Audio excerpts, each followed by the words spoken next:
Okay, hello everyone. So this we're just going to do another question on program execution.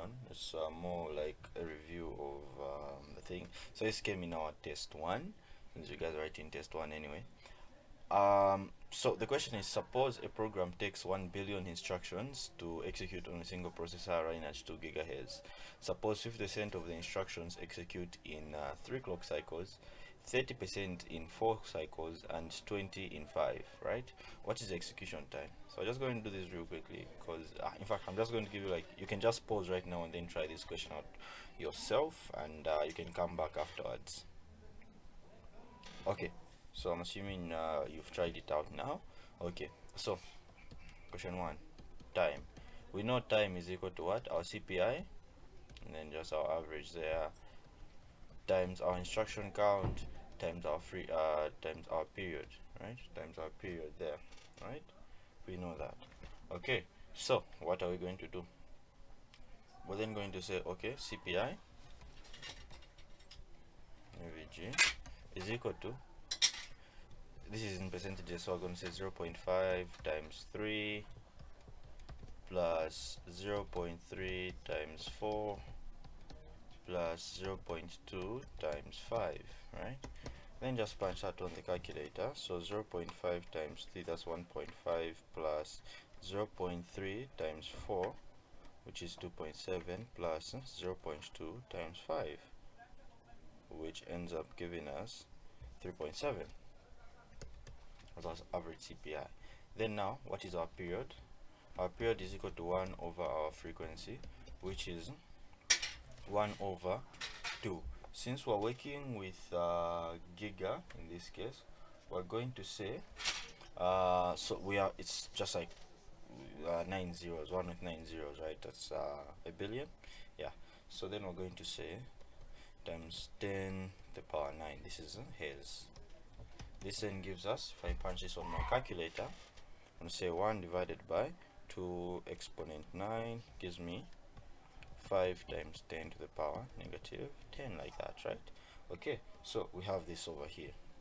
Next page, we then just say our time of execution is equal to, what is our average CPI? 3.7 times, what is our instruction count? 1 billion, so 1,000 million billion times 5 times 10 to the power negative 10 there. Punch this on the calculator. 0.7 times 1 0 0 0 0 0 0 0 0 0. And how many zeros is 1 2 3 4 5 6 7 8? Okay, which gives us a time of 1.85. So this time over here is our execution time, and this is supposed to be in seconds. Okay, so this is the first part of the question. Now the second part, what speed up can be achieved on a 16 CPU if the 90% of that code can be perfectly parallelized, and what is the new time afterwards? Okay, so for the second part, we're going to calculate speed up. Speed up, we're going to use Amdahl's law, which is just equal to 1 over 1 minus our fractional part plus 1 over plus f over n. This is then going to give us 1 over 1 minus 0.9 plus 0.9 over our n, in this case is the number of CPU cores that we have now, which is 16.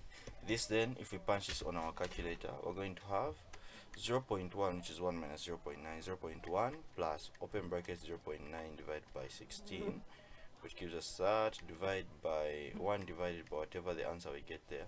It should give us a speed up of 6.4. So this is our speed up, right?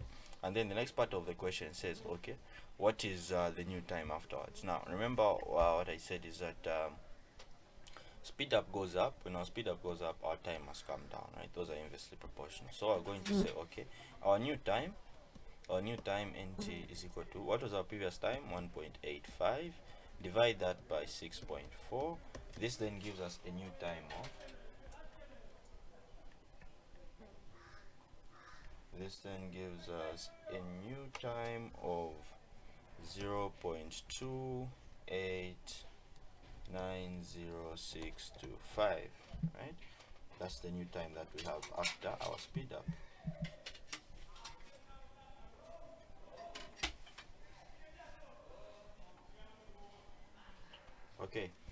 words.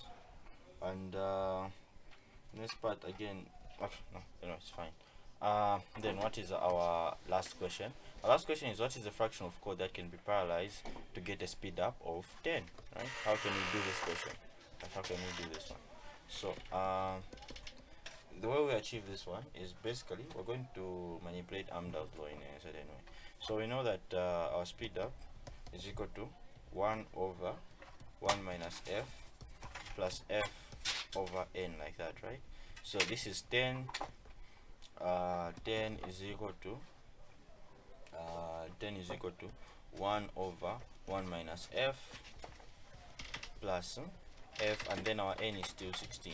We're just going to manipulate this using some algebra. So we're then going to say, okay, this is 10 in brackets 1 minus f plus f over 16. This is equal to 1, right? Next page, what are we going to do? We're still manipulating this. This is 1 minus f plus f over 16 is equal to 1 over 10. This then gives us if we then come and multiply throughout, so if we then find this guy, in fact I can just say f f plus f over 16. What am I even trying? Okay, if we have that like that, right, we take this as a single term, then we're going to say, okay, this is 16 1 minus f, right? 16 1 minus f plus f over all of it over 16 is equal to 1 over 10, like that, right? 1 over 10. This then gives us 16 minus f plus f, plus 16f there, 16f over there, then 16 is equal to, that gives us 1 over 10, which we then have as 16f, right? 16f plus f, this is negative 16f plus f, then we're going to have a 16 here, is equal to 16 over 10. Then now here we're just going to solve for f, right? So over here we're going to have negative 15f is equal to 16 over 10 minus 16, right? Which then, if we just come and continue it from here, is going to be, you can just punch all of this on the calculator. We're going to say 16 divided by 10 minus 16, which is negative 14 point whatever, divide that by negative 15, and we get f being equal to 0.96, right? So that's how we calculate that. And then, yeah, so we just need to make f subject of the formula there. And yeah, that's the end of this question.